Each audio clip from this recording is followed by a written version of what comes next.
The hip hammy roll is one of my favorite ways to understand how the hamstrings and hip interact and how the hamstrings and the hip flexors also interact. Something super important to understand, you know, this anterior pelvic tilt notion where the hamstrings attached to all these kind of things. The awesome thing is this can be scaled from beginner to incredibly advanced as well, and it has value all throughout that spectrum. So all we need is a box or an elevated surface that we can do this on.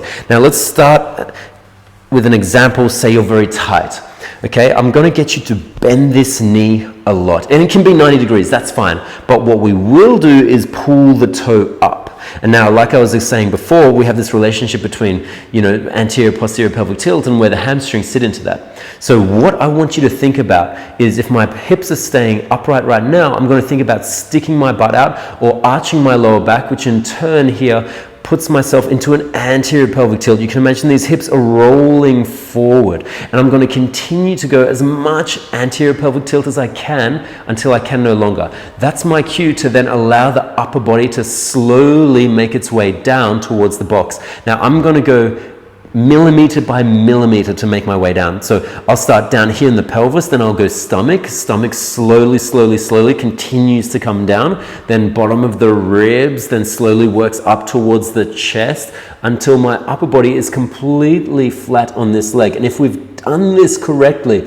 we're going to have a really nice stretch through the back of the leg here, exclusively in the hamstring, and more so in the meat of the hamstring as well, as opposed to the connective tissue here or the calf, unless the calf is super tight. But this way we get to get deep into the hammies. From there you would come up and going for another rep. So sticking the butt out, anterior pelvic tilt, letting yourself go down, down, slow, without shifting the body weight back or forwards, because that's going to change the stretch. We stay where we are and just let the hips roll down, upper back rolls down all the way.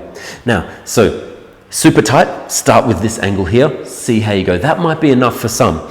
If you're a little bit more flexible, we can start to go further away. I always like to start on the easiest version. If you're not feeling anything, move out, make it harder, as opposed to going too hard first, can't get all the way down, so intense, feel back of the leg, feel the calf, yeah? So only start easy, make it harder. That's my preference. So I'll have the leg a little bit straighter now. This is probably kind of where I'm at. And same thing, I'm going to stick the butt out as much as I can. Anterior pelvic tilt.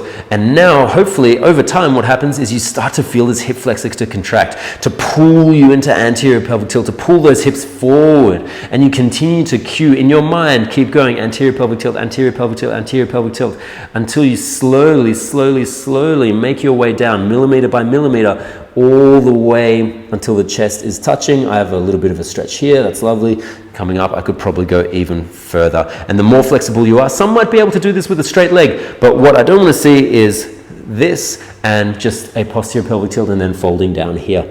Here we have less emphasis on what's happening with the hip flexor. We might still get a stretch at the end, but again, we're not learning that relationship between the antagonist and the agonist, yeah?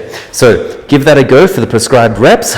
Personally, for me, I like to do 3 to 5 per side, just as a kind of prep work to loosen up those hammies and see how the hips are feeling. Give that a go.